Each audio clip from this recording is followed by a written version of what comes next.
ભારત અને પાકિસ્તાન વચ્ચે ચાલી રહેલી તણાવપૂર્ણ પરિસ્થિતિ અને યુદ્ધની શક્યતાને ધ્યાનમાં રાખીને સુરતમાં પણ સુરક્ષા વ્યવસ્થા વધારી દેવામાં આવી છે. સુરક્ષાની દ્રષ્ટિએ બ્લેક મરીન કમાન્ડો સુરતના હજીરા, સુવાલી, ડાભારી અને ડુમ્મસ જેવા દરિયા કિનારા પણ તૈનાત કરવામાં આવ્યા છે, જે કેટેગરી 1માં સમાવિષ્ટ છે. આ ઉપરાંત બોટ દ્વારા દરિયામાં સતત પેટ્રોલિંગ કરવામાં આવી રહ્યું છે.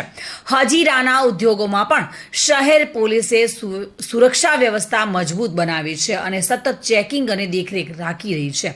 જિલ્લા વહીવટીતંત્ર દ્વારા 24 કલાક કાર્યરત વોર રૂમ પણ શરૂ કરવામાં આવ્યો છે. રાજ્ય સરકારની સૂચના મુજબ સુરત શહેર પોલીસ સતત એલર્ટ મોડમાં જોવા મળી રહી છે.